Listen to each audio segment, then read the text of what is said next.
শুক্রবার মানে আমার কাছে বেশ একটা আরামের দিন। সেদিন আমি আরাম-আয়েশ করে বেশ সময়টা ভালোই কাটিয়ে দিই। কারণ সেদিন আমার হাসব্যান্ড বাসায় থাকে আর সে আমার কাজে প্রচুর সহযোগিতা করে। যেটা আমার করা দরকার সে কাজটা সেই করে দেয়। আমি শুধু তার হাতে হাতে কাজ করে দেই। প্রতিদিন যে কাজগুলো আমি করি সে কাজগুলো শুক্রবার, শনিবার সে ২ দিন বাসায় থাকার কারণে সেই কাজগুলো থেকে কম হোক বেশি হোক কিছুটা হলেও ছুটি পাই। কারণ অর্ধেক কাজগুলো সেই শেষ করে দেয় আর বাকি অর্ধেকটা আমি করে নিই। হ্যালো এভরিওয়ান, আসসালামু আলাইকুম। সবার কী অবস্থা, কেমন আছেন? আশা করছি সবাই ভালো আছেন। আলহামদুলিল্লাহ আমরাও বেশ ভালো আছি।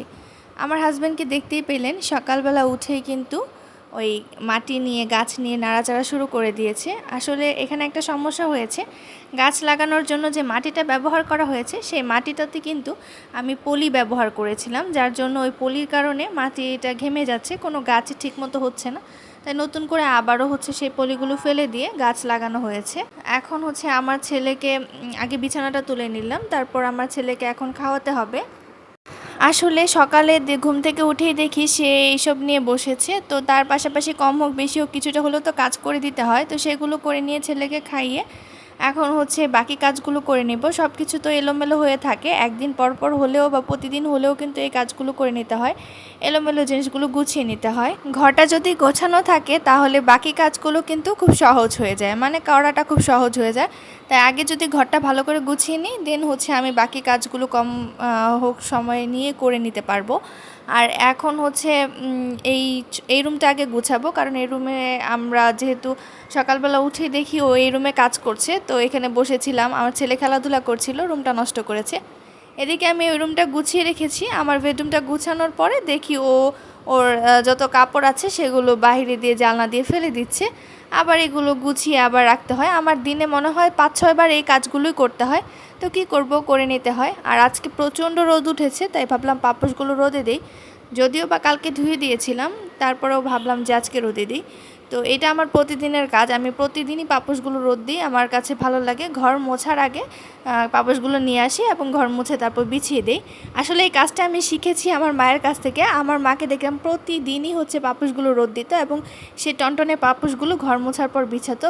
আর এদিকে আমার হাজব্যান্ড আমার পাশে যে বারান্দাটা, বেডরুমের পাশে যে বারান্দাটা, সেই বারান্দাটা ক্লিন করছে, সেই বারান্দাটা পানি দিয়ে ক্লিন করছে। এদিকে আমার ছেলেও কিন্তু কোনো কাজে কিন্তু বসে নেই, সেও কিন্তু প্রচুর দুষ্টামি করছে, আর অথবা দেখবেন কিছু না কিছু তো করেই যাচ্ছে। ওই ওয়াশরুমে গিয়ে ওয়াশরুমে পানি দিয়ে খেলা করছে বা ওয়াশরুম ক্লিন করছে, এরকম কিছু না কিছু করে যায়। আমার ঘরে কিন্তু কেউ বসে নেই, কম হোক বেশি হোক সবারই কাজ করতে হয়। তো এই তো আমিও এদিকে এই গাছটা একটু ধুলাবালি জমে যায়, প্রচুর ধুলাবালি হয়। তো এদিকে এই গাছটা দেখলাম যে ধুলা জমে গেছে, তাই এটা ক্লিন করছি। আর এটা যেহেতু বেডরুমে থাকে, এটা নোংরা থাকলে কিন্তু দেখতে ভালো লাগে না, তাই এটা একটু পরিষ্কার করে নিচ্ছিলাম। তো এই তো আমার কাজ খুবই হালকা পাতলা আজকে, কারণ আজকে যেহেতু শুক্রবার ও বাসায় আছে আর বেশিরভাগ কাজগুলো আমার সাথে হেল্প করে, আর তাই আমার কাজের চাপটা অনেক কমে যায়। আমি রান্নাবান্না গুছিয়ে দিয়েছি, সে এখন রান্না করছে। বিশ্বাস করবেন কিনা জানি না, আমার হাজব্যান্ডের হাতের আলু ভর্তার টেস্ট অসাধারণ, অসাধারণ। মানে কি বলবো, ও যখন বাসায় থাকে যদি আলু ভর্তা ডাল করা হয় তাহলে আলু ভর্তাটা আমি ওকেই করতে দিই, কারণ ও এত সুন্দর করে আঠালো করে আলু ভর্তাটা করতে পারে, যেটা খেতে অসাধারণ লাগে গরম ভাতের সাথে। আমি সব গুছিয়ে দিলে রান্নাবান্নাটা শুক্রবারে সেই করে, আর আমি বসে বসে দেখি বা কম হোক বেশি হোক ওর সাথে হাতে হাত লাগিয়ে কাজও করে দিই। তো এদিকে রুই মাছ ভুনা করেছে, ডাল করেছে, আর আলু ভর্তা করেছে। আলু ভর্তা দিয়েই তো আমি প্রায় অর্ধেক প্লেট ভাত খেয়ে ফেলেছি। এত বেশি ভালো লাগে ঝাল ঝাল আলু ভর্তার সাথে গরম ভাত, আমার তো মনে হয় যে এটাই বেস্ট মানে একটা খাবার। তো এই তো বললাম যা, অর্ধেক প্লেটের ভাত খাওয়া শেষ, মানে এত বেশি মজা হয়েছে। দেন আমি বললাম যে আমাকে একটা পেটির পিস দাও, আমি অন্য কোনো পিস খাবো না। তো আমাকে একটা পেটির পিস তুলে দিল। তো এই তো মহারানীর মতো বসে বসে খাইতে কার না ভালো লাগে, কারণ এই যে বসে বসে খাচ্ছি, ও আমার প্লেটে খাবারও তুলে দিচ্ছে। তো আমি বলছি আর লাগবে না, হয়েছে। আলহামদুলিল্লাহ মাছটা খেতেও অনেক বেশি টেস্টি হয়েছিল। তারপরে আমি চিন্তা করলাম যে আজকে সন্ধ্যার নাস্তায় কী বানানো যায়। এদিকে আম্মু কাঁঠাল পাঠিয়েছিল আর রোল পাঠিয়েছিল। রোলটা গরম করে নিয়েছি, আর চিন্তা করলাম যে আজকে রাতের আর সন্ধ্যার নাস্তা একসাথে কিছু একটা করব, কারণ ও একটু বাইরে গেছে, আসতে একটু লেট হবে।